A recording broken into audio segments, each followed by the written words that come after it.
Imaginez une situation courante, un mardi à 3 heures de l'après-midi, vous restez assis à votre bureau. Les paupières sont lourdes, un épais brouillard obscurcit les pensées et les mains ont un subtil tremblement, presque imperceptible, mais suffisant pour éveiller une urgence irrésistible. Il ne s'agit pas d'une simple envie, mais d'un ordre non négociable, le besoin immédiat de quelque chose de sucré. L'image de la boulangerie voisine apparaît clairement, l'arôme du glaçage envahit la mémoire et l'attente de la première bouchée devient presque tangible.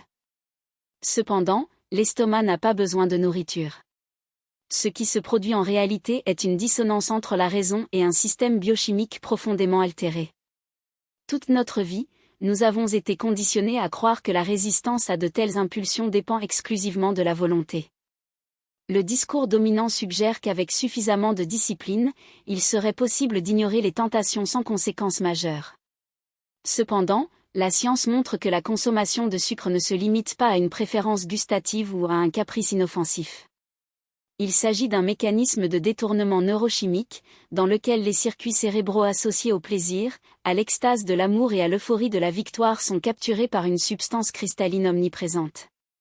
Pendant que l'esprit lutte contre la frénésie de l'après-midi, un processus silencieux et dévastateur se produit dans le corps, la glycation. Peu discuté en dehors des cercles académiques, ce phénomène ne suscite pas la même fascination que d'autres sujets de santé, mais son action est implacable. Pour le comprendre, il suffit d'observer ce qui se passe lorsque le sucre est soumis à la chaleur, il noircit, durcit et colle aux surfaces. Ce même processus, à l'échelle microscopique, se produit dans les vaisseaux sanguins, les reins, les yeux et le cerveau. L'excès de glucose favorise la rigidité des protéines, rend le sang plus visqueux et affaiblit les cellules, accélérant le vieillissement des organes tandis que l'attention se concentre sur des paramètres superficiels tels que le poids corporel. Derrière ce scénario se cache la résistance à l'insuline, un trouble métabolique négligé dans les conversations quotidiennes, mais responsable d'une cascade de conséquences. C'est ce qui explique la relation paradoxale entre réduction de l'apport calorique et prise de poids, fatigue persistante même après des heures de sommeil et diagnostic de prédiabète posé avec inquiétude par les médecins. Ce déséquilibre transforme l'organisme en un système de stockage des graisses, et ses origines remontent invariablement à une consommation excessive de sucre. L'illusion selon laquelle le plus grand défi lors de l'élimination du sucre réside dans le refus des sucreries est rapidement dissipée. La véritable épreuve se manifeste dans les 3 premiers jours, période d'intense reconfiguration biochimique. Surmonter cette phase initiale équivaut à franchir un seuil critique, après quoi l'organisme entame une transformation que beaucoup qualifient de presque miraculeuse. Cependant, avant d'atteindre cet état de clarté mentale et d'énergie renouvelée, il faut affronter une vallée d'inconfort, où le corps et l'esprit résistent avec une vigueur inhabituelle. Les premiers jours ne sont pas caractérisés par des douleurs aiguës, mais par un épuisement diffus, un mal-être persistant qui remet en question sa décision. Le deuxième jour, un mal de tête sourd s'installe, comme si le cerveau était enveloppé de barbelés. L'irritabilité apparaît sans raison apparente et le brouillard mental rend difficile même les tâches les plus simples. Les contraintes, à leur tour, ne se manifestent pas comme des demandes polies, mais comme des envahisseurs implacables, résonnant dans la conscience avec une intensité écrasante. Dans les moments de faiblesse, le réfrigérateur semble détenir toutes les réponses, sa lumière froide promettant un soulagement immédiat. Il est essentiel de comprendre que de telles réactions n'indiquent pas un échec personnel, mais plutôt ce que les neuroscientifiques appellent une « explosion d'extinction », l'ultime effort d'un système dépendant pour rétablir son approvisionnement. Le sucre ne procure pas seulement du plaisir, il active les mêmes circuits de récompense associés aux substances addictives connues telles que la cocaïne et l'alcool. L'ingestion de glucose déclenche une libération massive de dopamine, le neurotransmetteur responsable du sentiment de bien-être, renforçant le message selon lequel il en faut toujours plus.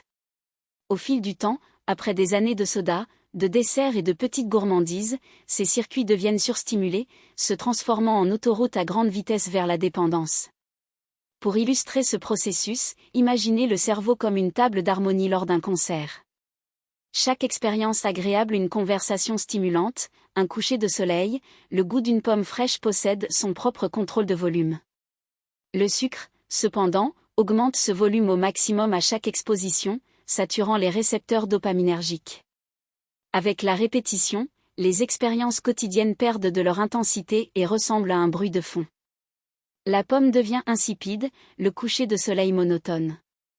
Les récepteurs désensibilisés nécessitent des doses de plus en plus importantes pour reproduire le même sentiment de satisfaction. Lorsqu'on arrête de boire, le silence qui s'installe est déconcertant. Tout semble dénué de saveur, comme si la musique s'était brusquement arrêtée, ne laissant qu'un vide inconfortable. Cependant, cette perception ne reflète pas un échec permanent, mais une période de recalibrage. Des études sur la neuroplasticité révèlent que les récepteurs de la dopamine commencent à se rétablir étonnamment rapidement, généralement vers le 7e jour. Petit à petit, le volume des expériences quotidiennes revient à des niveaux normaux et la vie retrouve ses nuances. À mesure que le cerveau ajuste ses circuits de récompense, le corps est confronté à sa propre transition.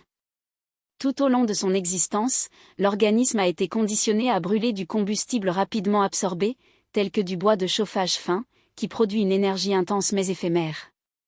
Cette dynamique explique le besoin constant de nouveaux stimuli, le cycle de pic et de baisse glycémique qui accompagne la routine quotidienne. En éliminant le sucre, le corps est obligé d'apprendre à utiliser une source d'énergie plus stable, les graisses. Les mitochondries, organites responsables de la production d'énergie cellulaire, subissent un processus d'adaptation, comme si elles déchiffraient un nouveau langage. Durant cette période de transition, l'efficacité énergétique diminue, entraînant fatigue et mal-être. Il ne s'agit pas d'un échec organique, mais d'un processus d'apprentissage ardu, même au niveau cellulaire. La résistance initiale n'est que le prélude à un nouveau mode de fonctionnement, plus équilibré et plus durable. De nouvelles informations, pour consolider les souvenirs.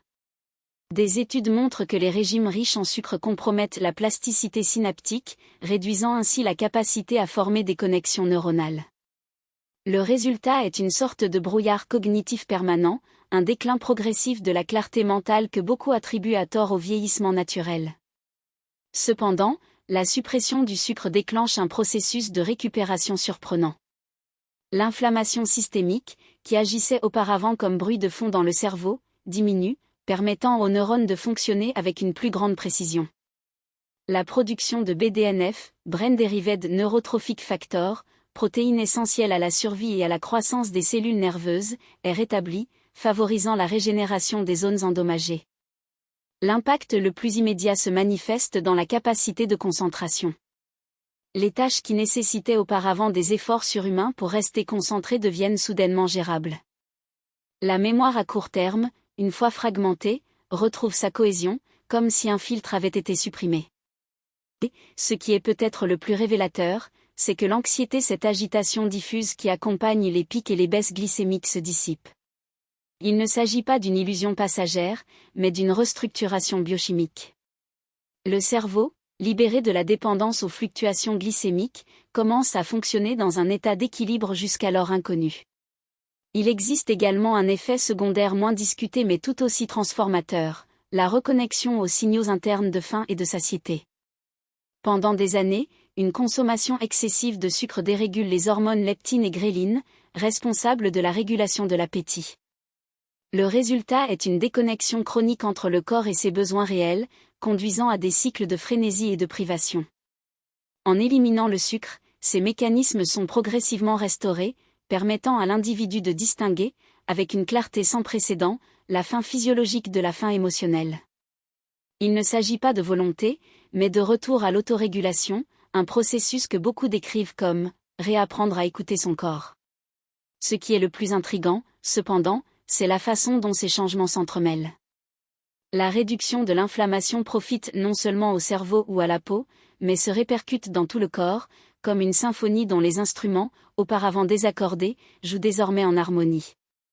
L'amélioration du sommeil, par exemple, n'est pas seulement une conséquence de l'absence de pic d'insuline nocturne, mais aussi de la réduction de l'inflammation du tractus gastro-intestinal, qui perturbait auparavant le repos.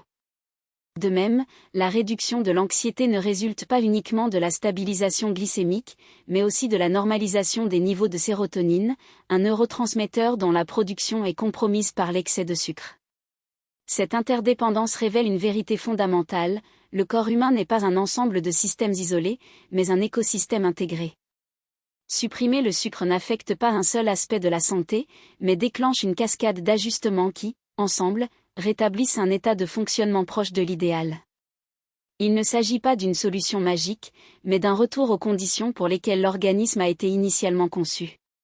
Et, en ce sens, la transformation observée au cours des premières semaines n'est pas la fin d'un processus, mais le début d'une nouvelle phase, celle dans laquelle le corps, libre de toute interférence extérieure, retrouve sa capacité innée d'autorégulation et de résilience. Ne se limite pas à une simple amélioration cognitive temporaire, mais représente une restructuration fonctionnelle du substrat neuronal lui-même. L'hyperglycémie chronique, en réduisant le volume hippocampique et en compromettant la plasticité synaptique, impose au cerveau un état de désorganisation métabolique qui se manifeste par un brouillard mental, des pertes de mémoire et des difficultés de concentration.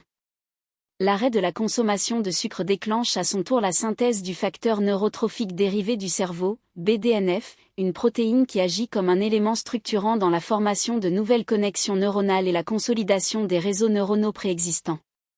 L'effet est comparable à la transition d'une route rurale défoncée à un réseau routier très efficace, où l'information circule avec une précision et une rapidité auparavant inimaginables. Des études démontrent que la stabilisation de la glycémie et la réduction de l'inflammation systémique élèvent considérablement les niveaux de BDNF, ce qui entraîne des améliorations mesurables de la clarté mentale, de la capacité à associer des idées et à la récupération de mots auparavant inaccessibles à la mémoire immédiate. Il ne s'agit donc pas d'une sensation subjective d'agilité, mais d'une reconfiguration objective des mécanismes cérébraux. Parallèlement, on constate une atténuation d'un état d'anxiété basale qui, bien que souvent naturalisé, trouve son origine dans des déséquilibres biochimiques induits par une consommation excessive de sucre. Chaque pic glycémique est suivi d'une chute brutale, interprétée par l'organisme comme le signe d'une menace imminente. En réponse, du cortisol et de l'adrénaline sont libérés, des hormones dont la fonction évolutive est de préparer le corps à une réaction de combat ou de fuite.